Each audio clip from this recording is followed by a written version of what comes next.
Hi అండి. ఇప్పుడైతే గోకరకాయ లేదా గోర చిక్కుడు కూర అయితే ఎలా తయారు చేసుకోవాలో చూద్దాం.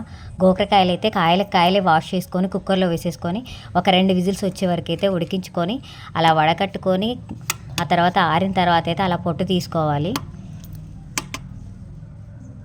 పొట్టు ఉంటే పంటికి తగులుతుందని చెప్పేసి కాయలు ఉడికించిన తర్వాత అయితే పొట్టు తీసుకుంటున్నాను. ముక్కలు కట్ చేసినాక ఉడికిస్తే ఏమైందంటే పొట్టు అనేది సరిగా రాదు. కాయలు ఉన్నప్పుడైతే అలా తీసుకోవడానికి ఈజీగా ఉంటుందని చెప్పేసి నేనైతే అలా తీస్తున్నాను. మా అమ్మ అయితే అలా చేసిద్ది. మా అత్తగారేమో ముక్కలు కట్ చేసిన తర్వాత ఉడికిస్తుంది. ఆ తర్వాత అయితే ప్యాన్ పెట్టుకొని పోపు వేసుకొని తాలింపులు వేసుకొని కరివేపాకు వేసేసుకొని తర్వాత ఉల్లిపాయ ముక్కలు వేసేసుకొని ఆల్రెడీ ఈ గోకరకాయ ముక్కలు అనేవి ఉడికినాయి కాబట్టి ఈ ఉల్లిపాయ ముక్కలు మాత్రం మంచిగా ఉడికినాక మనమైతే గోకరకాయ ముక్కలు వేసేసుకోవాలి. ఆ తర్వాత గోకరకాయ కూరలో కంపల్సరీ పాలైతే పోసుకోవాలి, లేకుంటే టేస్ట్ అయితే ఉండదు.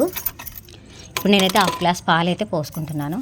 ఈ గోకరకాయ కూర కూడా 4 రకాలకైతే చేసుకోవచ్చు. పచ్చికారం వేసి చేసుకోవచ్చు, లేదంటే ఎండుకారం కొబ్బరి వేసి చేసుకోవచ్చు, లేదంటే షుగర్ వేసుకొని చేసుకోవచ్చు. మేమైతే షుగరే వాడతాము. నేను కొంచెం కూర తీసి మా అత్తయ్య గారి కోసం కొంచెం కూర తీసేసి షుగర్ అయితే వేసుకుంటాను. అలా అయితే చేస్తున్నాను నేను. సాల్ట్ వేసాను, తర్వాత కొబ్బరి పొడి అయితే వేసుకున్నాను. మంచిగా ఉడికిపోయింది. తర్వాత అయితే లాస్ట్ ఎండింగ్లో కారం అయితే వేసేసుకొని బంద్ చేస్తున్నాను. నేను పెట్టే ప్రతి వీడియోలో ఏదో ఒక టిప్ అయితే మీకైతే తెలుస్తుందని అనుకుంటున్నాను.